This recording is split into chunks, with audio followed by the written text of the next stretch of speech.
My name is Sophia Caldwell. I'm 28 years old. And I need to get this off my chest, because what happened still feels unreal sometimes. For 3 years, I was with my boyfriend, Ethan Mercer, who was 26. We had lived together for 1 year. And for a long time, I truly believed we had something solid. Looking back now, I think the relationship started ending long before either of us realized it. Everything was decent until about 6 months ago, when Ethan reconnected with some college friends, 3 women in particular: Madison, Claire, and Brooke. At first, I honestly didn't care. People have friends. People should have friends. But then the texting started. Constantly. We would be watching a movie together, and his phone would buzz every few seconds. We'd be eating dinner, and he'd suddenly start laughing at something on his screen. 11 at night. Lying in bed beside me, and he would still be typing away with a smile on his face. 2 months ago, I brought it up calmly. I didn't yell. I didn't accuse him of cheating. I simply said the constant phone conversations were starting to make me feel invisible. He looked genuinely offended. Seriously? Sophia, he said. You're jealous of my girlfriends now. I blinked. No. I'm saying I miss spending time with you. He shook his head. That's controlling. They're just friends. Something about the way he said controlling hurt more than I expected. Suddenly, I wasn't a woman asking for connection. I was the villain. The insecure girlfriend. The problem? I work in logistics. Long hours. 50-hour weeks sometimes. Ethan worked remotely in marketing, and basically made his own schedule. After that conversation, things somehow got worse.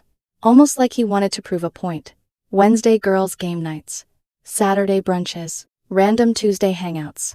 He always invited me, but it was always with that tone. The tone that translated into, please don't actually come. Then came the moment everything changed. 3 weeks ago, my company announced they were opening a distribution center 2 states away. Management position. My boss called me into his office. You're our first choice for operations manager. 40% pay increase. Full relocation package. The opportunity of a lifetime. I drove home feeling excited, nervous, hopeful. I couldn't wait to tell Ethan. When I walked inside, he was sitting on the couch, laughing, during a video call with Madison. Apparently they were discussing some old college joke. I waited. 10 minutes. 15. 20. He never even looked at me. I stood there holding the folder from work, and something inside me quietly broke. That's when I said it. Not anymore. He finally looked over. What? You asked if I was jealous of your girlfriends. He laughed. Actually laughed. Good growth, he said. See, that wasn't so hard. I smiled. Yeah. Growth. That night, after he went back to texting, I accepted the promotion. I never mentioned it. Instead, I started planning apartment searches, moving companies, researching neighborhoods, building a future. Meanwhile, Ethan stayed busy. Madison needed relationship advice. Claire had work drama. Brooke wanted help planning a vacation. Hours and hours of attention. Our lease was month to month. Last week, I gave notice. The movers were booked. Everything was ready. Still, he had no idea. Yesterday afternoon he was scrolling social media when he suddenly froze. My older sister, Charlotte Caldwell, had posted a picture. So proud of my sister. Can't wait to visit you in your new state. Ethan's face changed immediately. Confusion first, then panic. What is Charlotte talking about? I calmly folded laundry. Oh, I got promoted. His eyes widened. Promoted. Yep. And I'm moving. His voice cracked. Moving. When were you going to tell me? I looked directly at him. I tried 3 weeks ago. What? You were busy. This is insane. Sophia. No. What's insane is waiting 20 minutes to tell my boyfriend life-changing news because he was laughing with someone else. What about us? The question almost made me laugh. What about us? Ethan. He stared. Because you have friends. No. I shook my head. Because your friends get 90% of your attention, and I get whatever scraps are left. And then, something happened that perfectly summarized our entire relationship. In the middle of the argument, he picked up his phone, actually picked it up, and started typing. I stared at him. Are you serious right now? I need advice. From who? Madison understands me. I laughed softly. Not angry. Not even sad anymore. Just tired. Maybe Madison has a spare bedroom. He blinked. What? The apartment is in my name. Ethan. His face lost color. It always has been. Ethan looked like he had just heard a foreign language. What do you mean it's in your name? I mean exactly what I said. For a moment, he simply stared at me. Then came the panic. Sophia, you can't just do this. I already did. His voice rose. You made this decision without me. I almost laughed. I tried discussing it with you 3 weeks ago. How was I supposed to know it was important? The answer escaped before I could stop it. Because I'm your girlfriend. Ethan. Silence. Then came the bargaining. We can do long distance. When? What do you mean? Between Wednesday game nights and Saturday brunches. He looked wounded. That's unfair. No. Ethan. Unfair is spending years feeling like I have to compete with your phone. His expression hardened, and just like that, the tears disappeared. Anger replaced them. You know what? He snapped. Maybe I do prioritize my friends, because they're not insecure and controlling. Something strange happened inside me. Nothing. No heartbreak. No rage. Nothing. I simply nodded. Okay. Okay, he repeated. Yeah. Okay. He looked confused, almost disappointed that I wasn't fighting anymore. Then his phone buzzed. Instinctively. He looked down, right in the middle of his speech, about how I was the problem. I didn't say a word. I simply raised an eyebrow. The realization hit him half a second later. He threw the phone onto the couch. But it was too late. He stormed out. I kept packing. The next day, Ethan returned, crying, apologizing, promising change. But he wasn't alone. Madison came with him, apparently for emotional support. I wish I were making that up. I opened the door and nearly laughed. Ethan stood there wiping tears.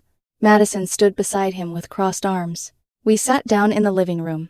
Or, rather, Ethan sat. Madison paced around like she owned the place. You're overreacting, she announced.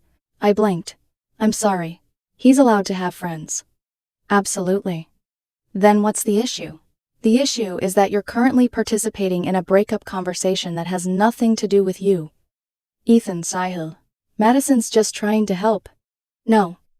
Madison is proving my point. She scoffed. 3 years together, and you're just abandoning him. Yes. That's cold. I smiled politely.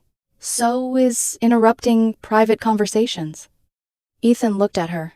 Maybe we should talk alone. Madison frowned. I should stay for safety. I stared at her. Safety. She shrugged. You never know. I almost burst out laughing. I'm wrapping dishes. Not throwing them. Then I stood up and opened the door. Madison. Please leave. She looked offended. Ethan lives here too. No. I shook my head. He doesn't.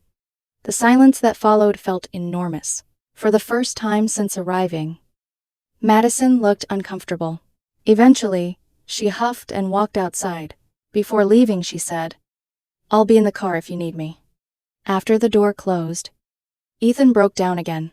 I'll change. I know. You do? Yes. He looked hopeful. Really? I know you'll try. Then why are you still leaving? Because trying now doesn't erase everything before now. He cried harder. We can fix this. I shook my head. I spent too long trying to fix this by myself. For a few seconds, he just stared. Then he whispered, I love you. The words hit me strangely, not because they meant something, but because I realized I couldn't remember the last time he'd said them. Months, maybe longer. He reached for my hand. I stepped back. I'm sorry. Ethan. He left, and that should have been the end. But moving day arrived, And somehow, things became even crazier. Saturday morning, 7 o'clock. The movers arrived exactly on time. Everything was organized, labeled, ready. I felt strangely peaceful. Until Ethan showed up. And he wasn't alone. Madison, Claire, Brooke, and his friend Kayla, all of them climbed out of a rented truck. Ethan hadn't packed a single box. Not one. Apparently the plan was to move his belongings at the same time, which would have been fine. If anyone actually knew what belonged to him. Some of this furniture is mine, he announced. What furniture? The coffee table. I bought it. The bookshelf? My receipts say otherwise. Madison jumped in immediately. Don't be petty. I smiled. Not your conversation.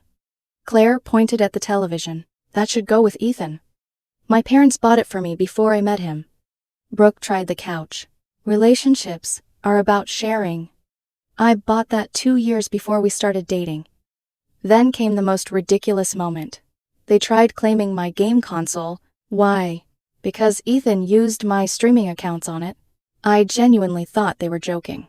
They weren't. Meanwhile, the movers stayed professional. They simply kept loading whatever I pointed toward. Madison became increasingly angry. Claire argued with the movers. Brooke blocked the hallway. Then, Brooke made a mistake. Come on, she said. He gave you 3 good years. He deserves something. I stared. Gave me. Even Ethan looked embarrassed. I laughed. Not cruelly. Just because the irony was unbelievable. He gave me 3 years of feeling like the third wheel in my own relationship. Nobody had an answer. Kayla crossed her arms. You'll regret this when you're lonely in your new city. I looked around the room. At the chaos. At Ethan. At the friends who'd always come first. And I answered honestly. I'd rather be alone than invisible. By the time they were still arguing, my movers had already finished loading everything. I completed the final walkthrough, handed the keys to the building manager, and headed toward the truck. Then Ethan played his final card. Sophia. Wait. I turned. Tears streamed down his face. I love you. The words echoed in the parking lot. For a second, I almost remembered the man I had fallen for. Then I remembered the woman I had become while loving him. Exhausted, lonely, forgotten. I smiled sadly. No. Ethan. What? You love the life we had. He froze. You love having someone who was always there. I climbed into the truck.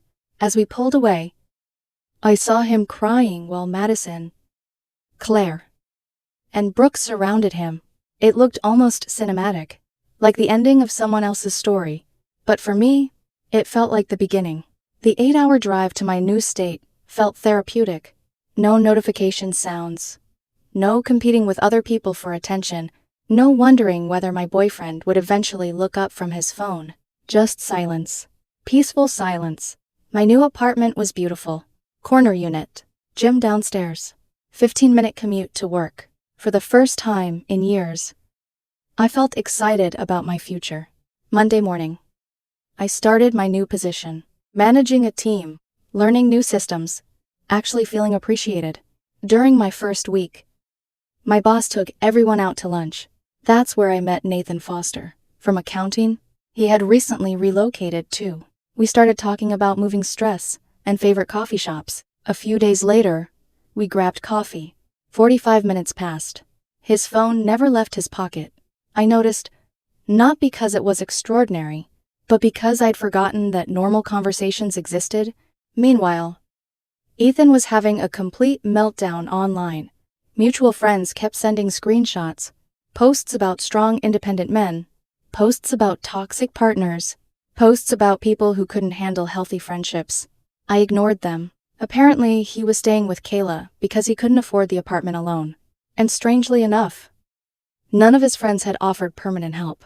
Madison supported him emotionally. Claire sans motivationnel. Quotes. Brooke liked his posts, but nobody offered a room. Interesting. My sister Charlotte called one night laughing. Guess who showed up at my house? I immediately knew. Ethan. 9 o'clock on a Thursday. Apparently he'd driven all the way to our hometown, hoping to get my new address. Charlotte's husband, James answered the door. According to my sister. Ethan looked exhausted. Unshaven. Thinner. Almost unrecognizable. Charlotte eventually came outside. And that's when Ethan asked the question. How is she already doing okay? Charlotte answered without hesitation. Because she spent years grieving while she was still with you. That apparently broke him. He started crying. Talking about mistakes. Talking about regrets. Talking about how everyone had abandoned him. Kayla had asked him to leave after several weeks. Madison had started dating someone new. Claire had become busy with work. Brooke only contacted him when she needed favors. His hours at work had been reduced because he'd missed meetings while helping friends with their endless emergencies. Charlotte finally interrupted him. You made choices, Ethan. Then, she sent him away. But that wasn't the strangest part. A week later, an email appeared in my work inbox. Subject line. Please read. Curiosity 1. 5 pages. 5 entire pages. He wrote about therapy. About understanding his need for constant external validation. About realizing he had neglected our relationship. About finally recognizing that his friends had taken advantage of him. He called me the only person who had truly cared about him. Then came the line that made me laugh out loud. He wanted to move to my new state and start over together. I stared at the screen in disbelief. As if the solution to destroying our relationship was simply changing locations. By then, Nathan and I had been seeing each other for several months. Slowly. Naturally. No games.